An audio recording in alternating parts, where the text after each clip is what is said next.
Hi there, Stu from Music Technology here. In today's video we're going to continue our analysis of the Big Muff Pi circuit, and as you can see I've taken the green one to bits here. We're going to look at the tone stack. The tone stack consists of this resistor here, hopefully you can see that if I move the wire out of the way. This is 20k. There's two 6.8 nanofarad capacitors here, but they're in series, giving us 3.4 nanofarads. And then these are linked to this capacitor here, which is 10 nanofarads, and this 22 kilo ohm resistor here. And via these blue wires, they go to the tone control pot, which is here, which in most diagrams says that it's 100k. It's got different markings to these. They're in Russian, of course. And indeed, I've read that 150 kilo ohm was used as well for this. I'm taking the output out of here. So what I've done is I've connected my pink noise box over here, and it's going in here to the tone stack and out. Now you might notice I don't have this pedal powered because this is a passive tone control and it's going to work anyway, even without the pedal powered, because I'm bypassing everything else that needs power basically. So I'm going to turn it on and I'm going to carefully move the tone control so you can hear how it changes to the tone. So let's have the amp on some pink noise.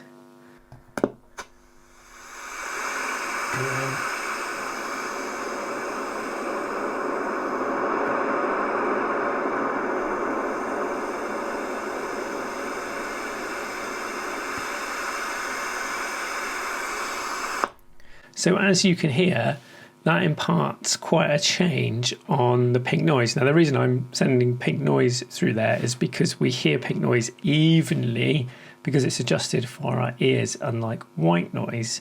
So it's a really good way of listening to EQ and seeing what the effects of the EQ stack are on the signal.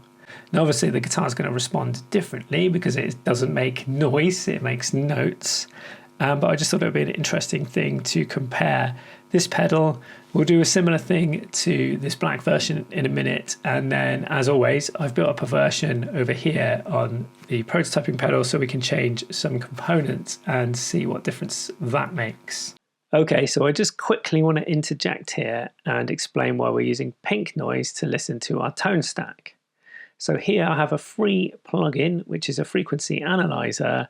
And it's showing us in this mode, which is classic FFT mode or fast Fourier transform, the energy of a signal across a frequency spectrum, in this case, slightly below to slightly higher than the audible frequency spectrum. So at the moment, I'm playing white noise, which sounds like this. And you can see it's fairly evenly distributed across the frequency spectrum. You can kind of imagine a straightish line through that. Compare that to pink noise, and hopefully you can see that tilted in this direction now. It's been adjusted. But if you listen again, you'll hear that white noise sounds like it's got more high frequencies than pink noise. Let's compare the two, white noise, pink noise. So this looks like it's got less high frequencies and it sounds like it's got less high frequencies. Whereas white noise sounds like it's got a lot more high frequencies. And that's because it has. So let me show you why. If we use a sine wave here, so we're just getting a little peak like this, and I start at 110 Hertz, which is 2 octaves below middle A. If I want to go up an octave, I double the frequency to 220, which gets me to the A below middle A.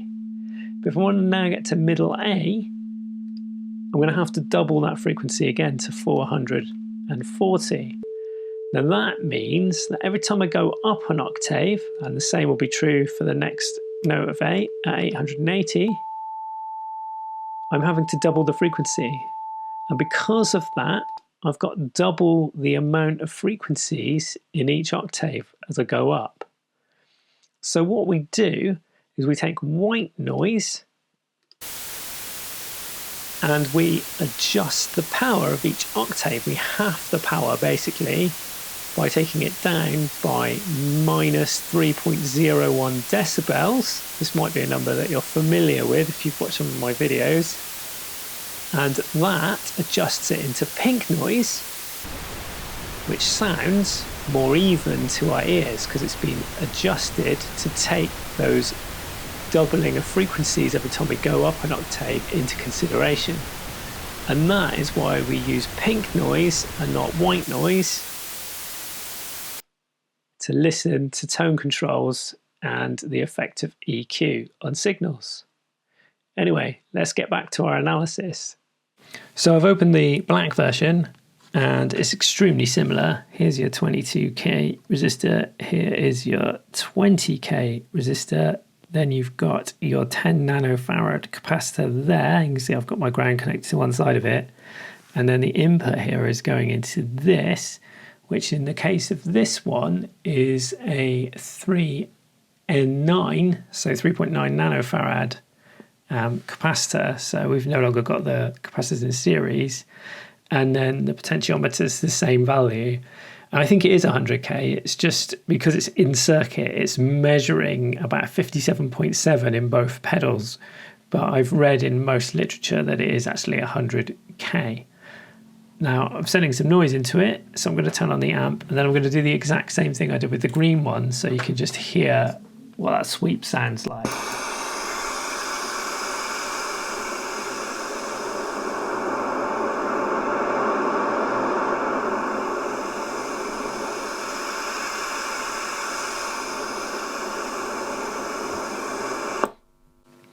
So there we go.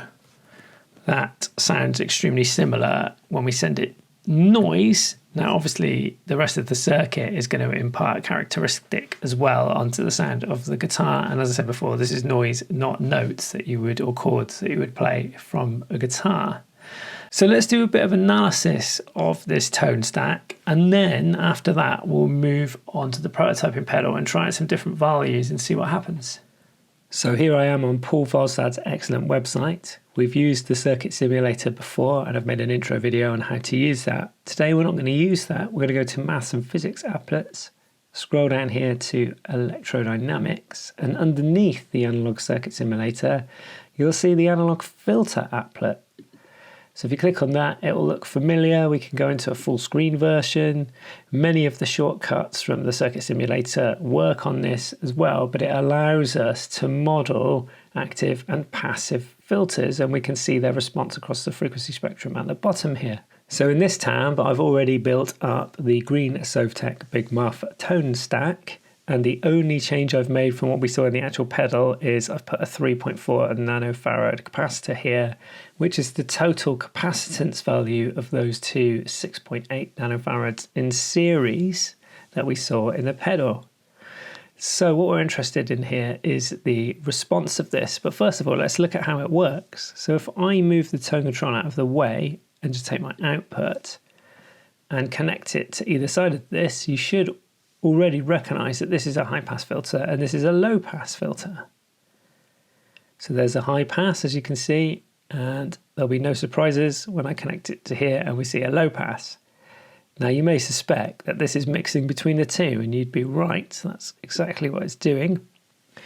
So this is with it directly in the center, so we should have a nice mix of either side of this, and you can see we've got this dip here, which is a feature of this tone stack that you find in most Big Muff Pi pedals. So it's interesting to note as well that it also attenuates the signal because it's a passive filter. So if I look around here, you'll see we're already down minus 5.91 decibels.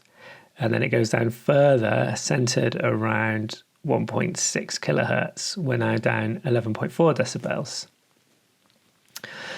And then if I move this potentiometer all the way to one side, you'll see that it becomes a low pass. And if I move it all the way to the other side, you'll see it becomes a high pass. So this is like a tilt control, really. You can see it tilting as I move it here. I'll put it back in the middle so we can compare some of these values, because this is quite an interesting feature to compare between the different values in different circuits. So now let's look at the only difference in the black Sovtech version. This was 3.9 nanofarads instead. So if I apply that, you can see that this got shallower, and now at the bottom it's about -11 and centered around 1.5 now. So even that minute 0.5 nanofarads, I had to think about that then, has made a difference to the EQ here. Now what's interesting is the Ram's Head 75 white box capacitor version seems to be the most popular tone circuit. So let me change the values to what's used in that one, and we'll have a look at the effect it makes on this. So this becomes 4, so just a 0.1 increase. This stays at 22. This becomes 39. So just watch this dip here as I apply this. So you can see now we're down nearly -14, -13.8, and the center has moved to around 1 kilohertz instead. So you've got a more significant dip in the middle frequencies here. And again, if I move it one way and the other, you'll see it responds the same by kind of tilting between the two. Now what I haven't modelled here, although it doesn't really affect this other than lowering it a bit more, is of course the loading on the output from the output stage, so the input impedance of the output stage, and of course the output impedance of the clipping stage. That's going to make a difference as well. Okay, so this is interesting. We can also do some modifications to it. I was reading through Jack Orman's excellent AMZ Effects website at musique.com. I'll link it below. And I note that he's modelled this particular tone control here. But he suggests taking a 3.3 kilo ohm resistor here and then adding a 25 kilo ohm, which he calls body. So let's do that in our emulation and see what effect that has on the output. So we're going to change this to a 3.3K, and then we're going to disconnect this and we'll add a potentiometer here.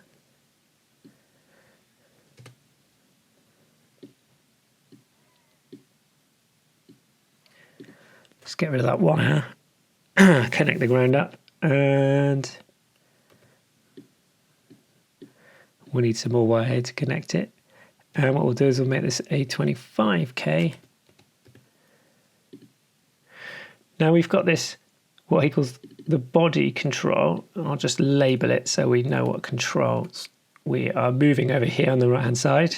And I will call this, I'm going to call it tone, because that's what it's called on the pedal. I was tempted to call it tilt then. So let me move the body control and watch what happens to this down here. So you get a more significant dip or a much less significant one. So this arguably gives you more control over your EQ just by reducing this value of this resistor and adding this potentiometer. Here, it might be an interesting one to employ in some other pedal circuits, or indeed if you're following along and building your own version, maybe think about adding this extra tone control to it. Now let's move the tilt control all the way to one side and then move the body control and see what it does. So there you go, it's attenuating the lower frequencies much more. And let's see what effect it has on the high frequencies when we're all the way over to this side. A little bit, not as much as the low frequencies though, you'll note. But here, being able to attenuate those frequencies and have a much more prominent tilt between the two here could make this a really useful EQ to employ in other pedals. I'm glad I read that article. Again, this isn't my idea, this is Jack Orman, and I highly recommend checking out AMZ Effects. There's some excellent stuff on here, especially in the lab notebook. So let's put this on the prototyping pedal and have a play around with these controls and see what it does to our noise source. So I've built that Jack Orman circuit up on the Rebel pedal here. I had to use 3 capacitors in parallel to get 4 nanofarads because I didn't have anything that was close to it. Here you can see we've got the 39K and we've still got the 10 nanofarad. Here I've got a 3K3 and I had to use a trim pot because I couldn't find a 25K normal pot, but that's fine. That'll give us an idea of how this affects the pink noise when we try and sweep it. So I'll just turn the amp up.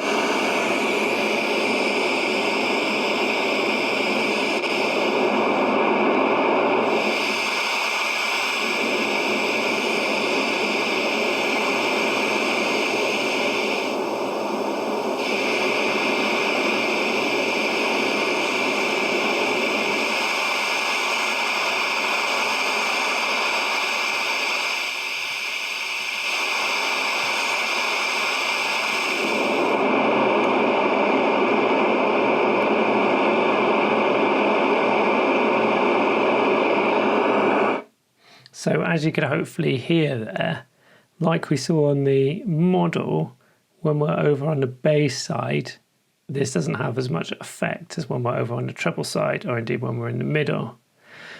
Now, I've experimented with these circuits and I've just been running pink noise through them, which doesn't give me an idea of what the guitar sounds like through them. So ordinarily I would now play guitar through this, but I don't think that's a good idea at the moment because obviously we've got an input stage and then 2 clipping stages which are going to impart a massive change on the signal coming in before we go to our EQ stage. So I think it would probably be better to hold off listening to this with the guitar until we have those other stages of the pedal built. In this video, we examined the tone stack of the Big Muff Pi pedal, looking at the green Sovtek version and then comparing it to the black Sovtek version and seeing there was only some minimal changes in capacitance. We then jumped onto Paul Falstad's simulator app and modelled that to see what effect it had on the response of the tone stack by changing out some of these components. We then looked at the most popular tone stack you find in the Big Muff Pi pedal, which is the 1975 white box cap ram's head version, which has slightly different component values. We also looked at Jack Orman's excellent AMZ Effects notebook on music.com, and we saw that he suggests a modification in adding this 25K potentiometer and swapping the value of this resistor to 3K3. He refers to this as a body control, and we built it up here on the breadboard pedal and listened to it. In all of these cases, we sent pink noise through because it sounds even to our ears and gives us a really good idea as to what the tone stack is doing to our signal. We opted not to play guitar today because there's 3 more stages before this, an input and 2 clipping stages that pre-prepares the signal for this type of EQ. So it wouldn't really be fair to play a clean signal through this and listen to it. Therefore, we're going to come back to this when we've built those 3 stages and done the analysis of them, when we're putting everything together. And we'll listen to the EQ and we'll implement this modification as well and see how that imparts a tonal characteristic on our guitar sound. So I fully encourage you, as always, to build this up yourself, experiment with it. It's a brilliant generic tone circuit that you can use with all sorts of things. I suspect it'll be better with a boosted and clipped signal before it. And also remember, it's passive, so it attenuates your entire signal, so you need to boost it up before or after. But you can implement this into loads of things, including the modifying a clean booster clipping circuit that we've looked at in one of my previous videos. It's just a brilliant generic tone stack circuit to know, and you'll see it appear in loads of other pedals, not just the Big Muff circuit. So happy experimenting with this. I'm Stu for Music Technology. Have a great week, and I'll catch you again in the next one.